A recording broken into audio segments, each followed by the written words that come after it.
Bon matin tout le monde, j'espère que vous allez bien. Ici Julie, la prof du web, magicienne entrepreneuriale. J'espère que vous allez bien. J'ai une voix un petit peu bizarre ce matin. Je suis sortie danser du country hier. Je ne sais pas s'il y en a qui dansent ici. Écrivez-moi dans les commentaires si vous dansez. Allez danser des danses de ligne country. Oh, j'ai tellement eu de plaisir. On était un groupe d'une vingtaine de personnes dans un endroit qui est ouvert au public. Donc, il y avait d'autres gens aussi. C'était extraordinaire. La musique était forte. J'ai beaucoup parlé. Et que j'ai un peu parlé trop fort, trop longtemps, mais c'était tellement intéressant. J'ai rencontré des gens intéressants, tellement des personnes avec qui j'ai eu beaucoup de plaisir hier.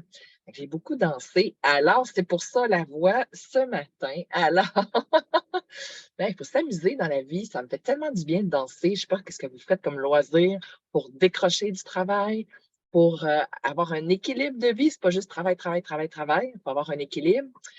Moi, c'est la danse. C'est par la danse que je me réalise. C'est mon sport, c'est mon loisir. C'est comme ça que je décroche. Mais j'ai tellement de plaisir à chaque fois que je vais danser. Bref, aujourd'hui, ce qu'on va faire, je vérifie du côté de la technique si tout fonctionne. Ça semble bien fonctionner de ce côté-là aussi. Donc, parfait. Tout a l'air à fonctionner. Alors, aujourd'hui, on va parler de la liste de courriels.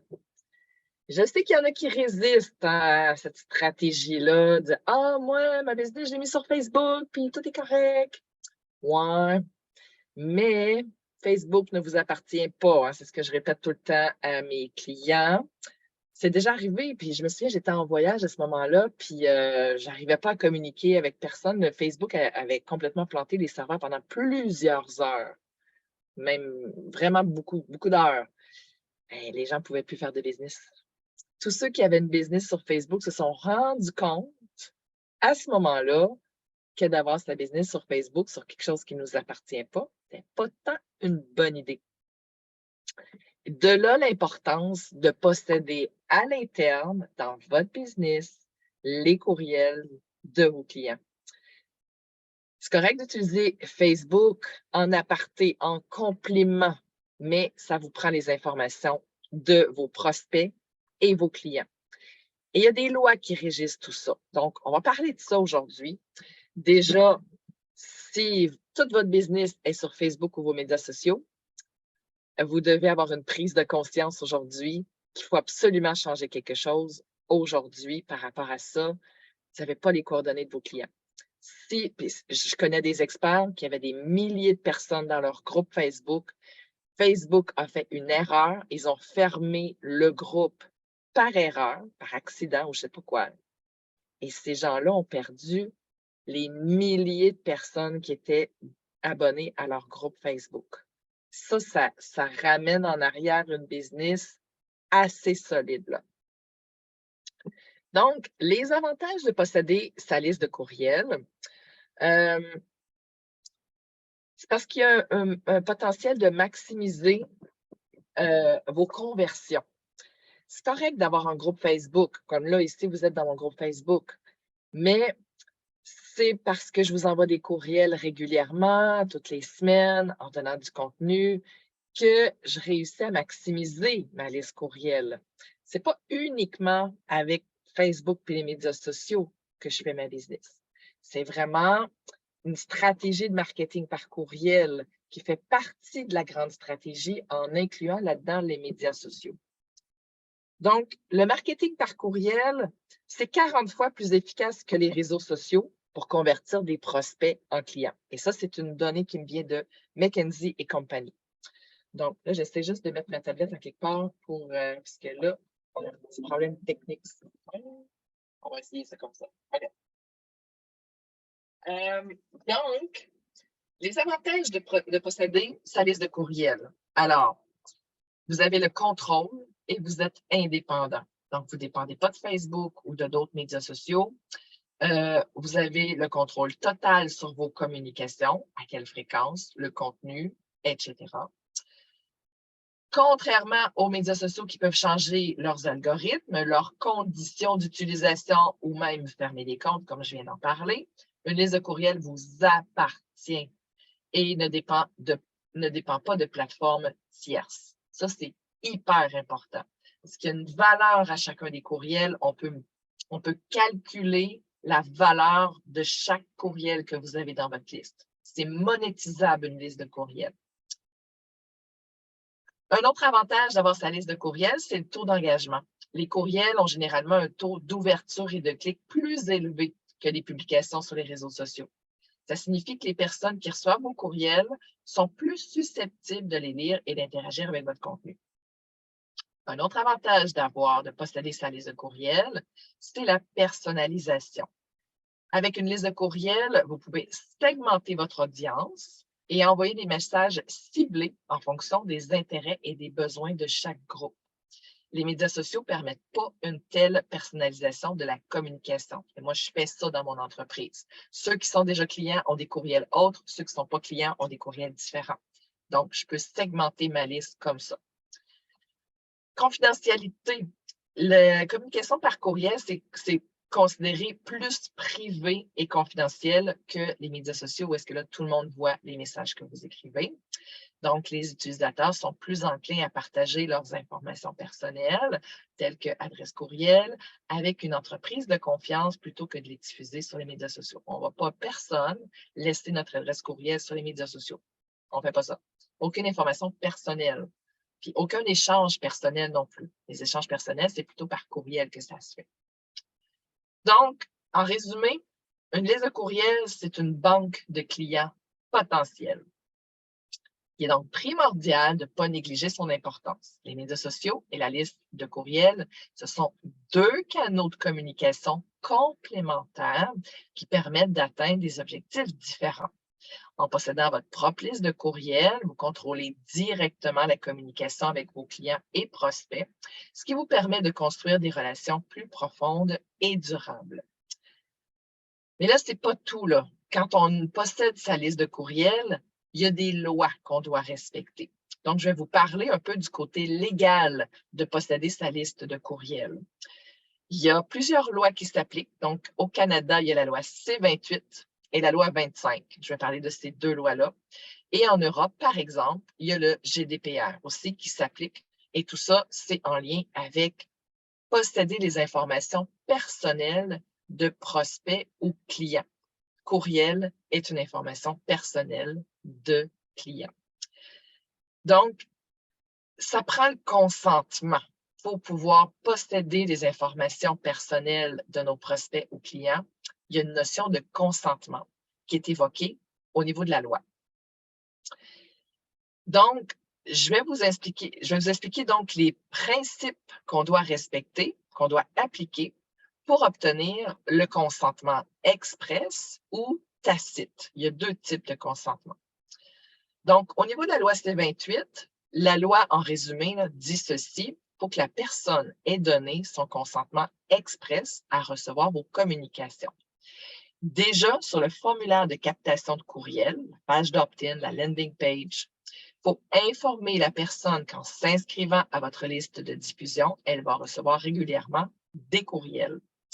Vous devez aussi avoir une page sur votre site web avec une politique de confidentialité, c'est du texte légal, qui décrit les mentions légales au sujet de son inscription à votre liste de courriel. Donc, il y a beaucoup d'aspects à respecter dans tout ça.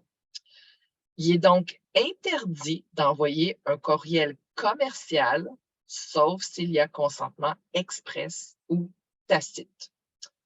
En Europe, c'est le RGPD. Moi, je le dis toujours en anglais GDPR, mais en français, c'est RGPD, c'est le Règlement général sur la protection des données, qui exige que les entreprises obtiennent le consentement explicite des utilisateurs avant de leur envoyer des courriels à des fins commerciales.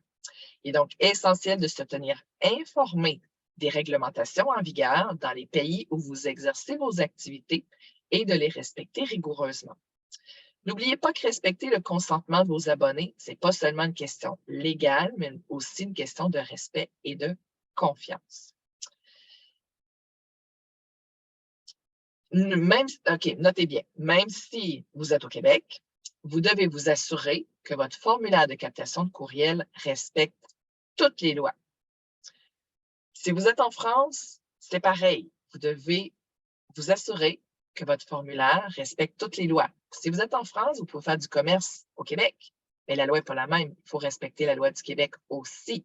Quand on est au Québec et on veut s'adresser à la francophonie mondiale, bien, il faut respecter les lois de tous les pays dans lesquels on veut faire du commercial, une activité commerciale.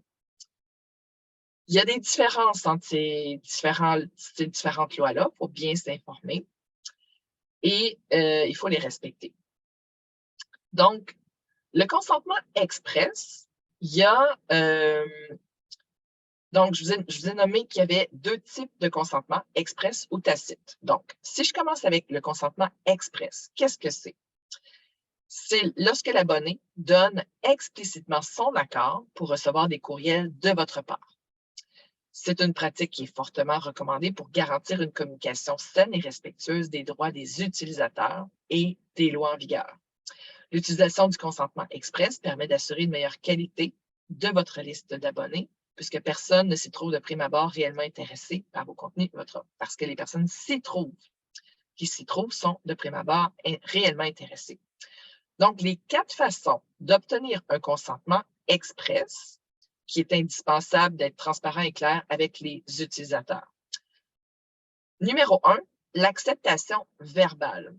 Mais il faut garder une trace, une preuve que la personne vous a dit « Oui, bien sûr, tu peux m'ajouter sur ta liste de courriels et m'envoyer tes prochaines communications. » Donc, la seule façon d'avoir une preuve verbale, c'est d'enregistrer la conversation. Après ça, il faut garder cet enregistrement-là. Ce n'est pas un réflexe de faire ça. Donc, il y a d'autres manières plus faciles de conserver une preuve.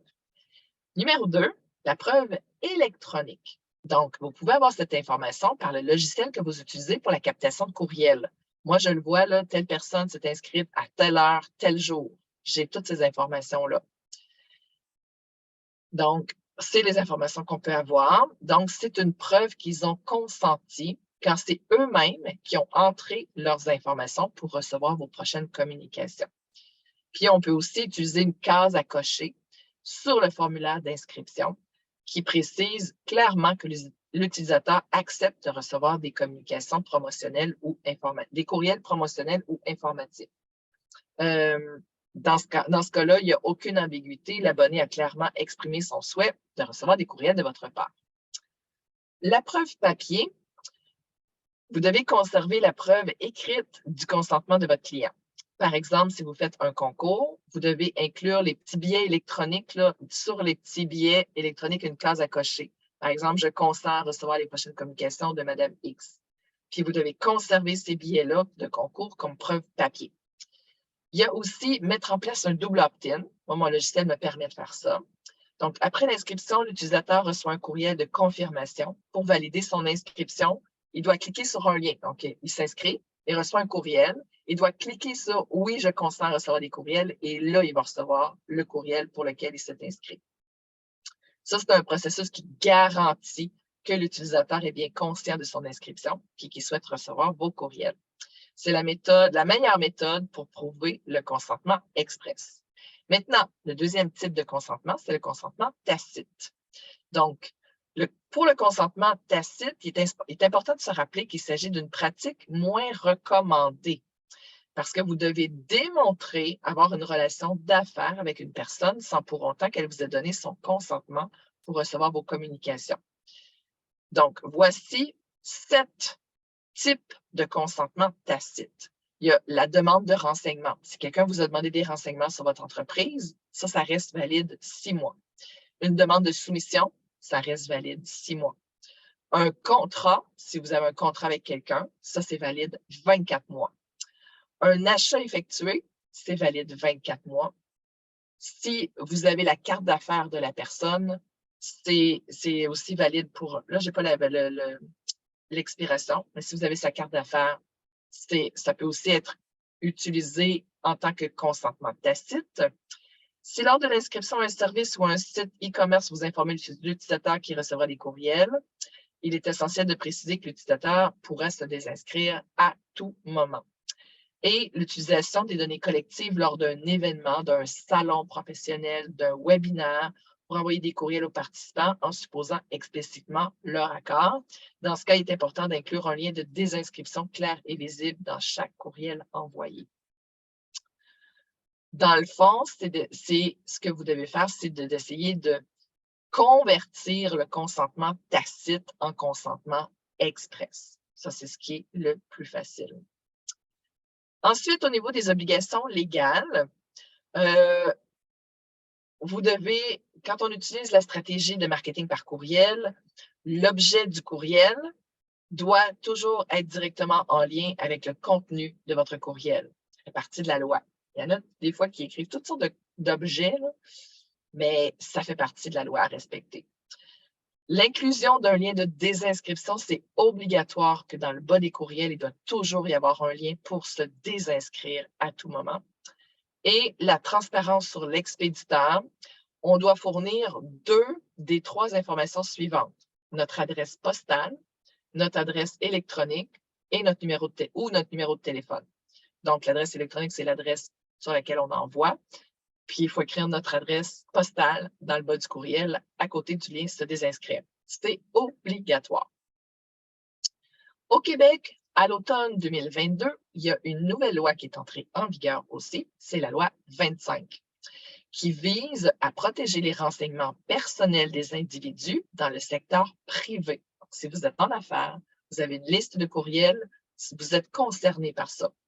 Donc, avec l'importance croissante de la protection des renseignements personnels dans le contexte actuel d'augmentation des incidents de sécurité en ligne, elle est conçue pour réguler la façon dont les entreprises collectent, utilisent et communiquent les données personnelles de leurs clients et collaborateurs. Donc, j'ai 6 points que j'ai relevés de cette loi-là. Premièrement, identification des renseignements personnels. Donc, prenez le temps de comprendre et d'identifier précisément quels renseignements personnels votre entreprise collecte, utilise et communique. Donc, ça, c'est la première chose à faire. Quand vous ramassez des informations, il faut savoir pourquoi on le fait et quelles sont les informations que l'on collecte. Numéro 2, évaluation des risques. Évaluez attentivement les risques potentiels associés à la collecte, à l'utilisation et la communication de ces données. Donc, assurez-vous de comprendre le véritable besoin de collecter ces données qui démontrent votre engagement à minimiser la collecte de données inutiles et à respecter la vie privée de vos clients. Numéro 3, politique et procédures de protection. Vous devez mettre en place des politiques et des procédures robustes pour la protection des renseignements personnels, y compris des mesures de sécurité appropriées.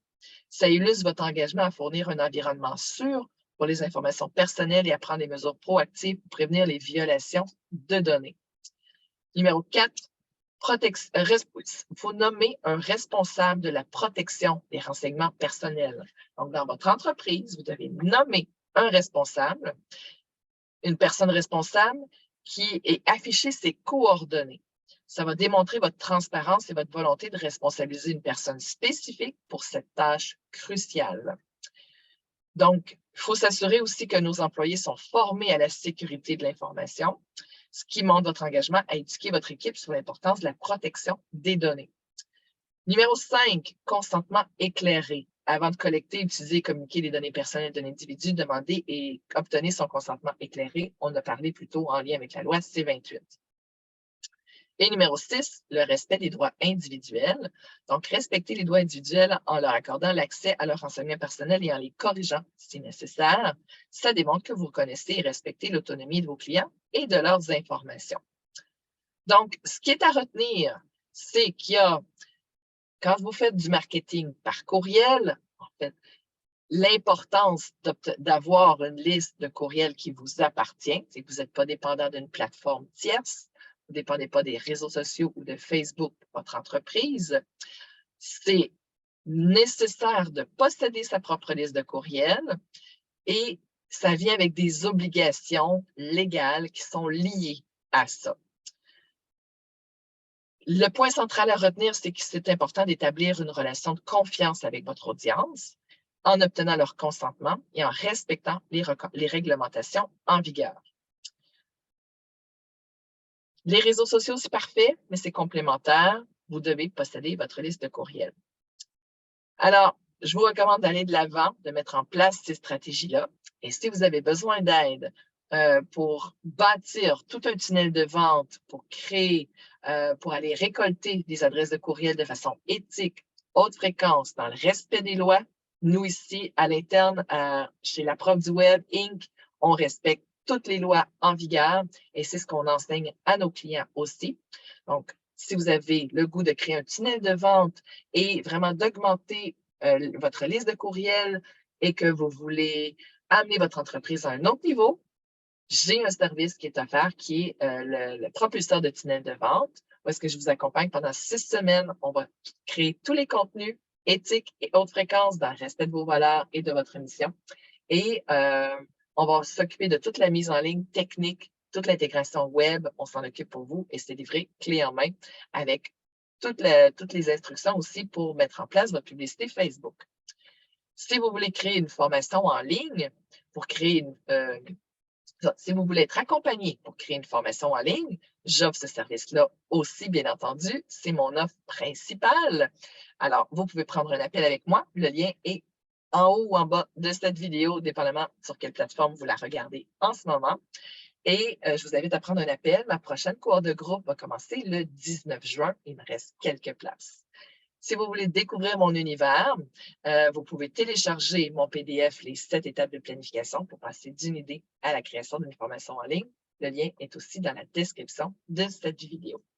Alors, j'espère que... Ah, j'ai oublié de mentionner que vous pouvez revoir cet article. Tout ce que je vous ai dit, c'est écrit sur mon blog avec une vidéo qui va vous lire le texte. Si vous ne voulez pas lire, vous avez une vidéo qui accompagne aussi.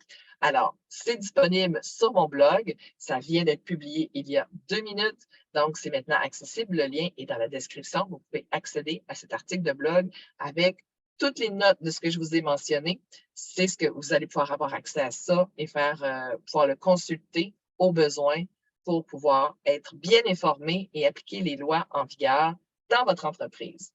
Alors, ça a été un plaisir de discuter avec vous aujourd'hui et on se reparle la semaine prochaine pour une autre masterclass. Bye tout le monde!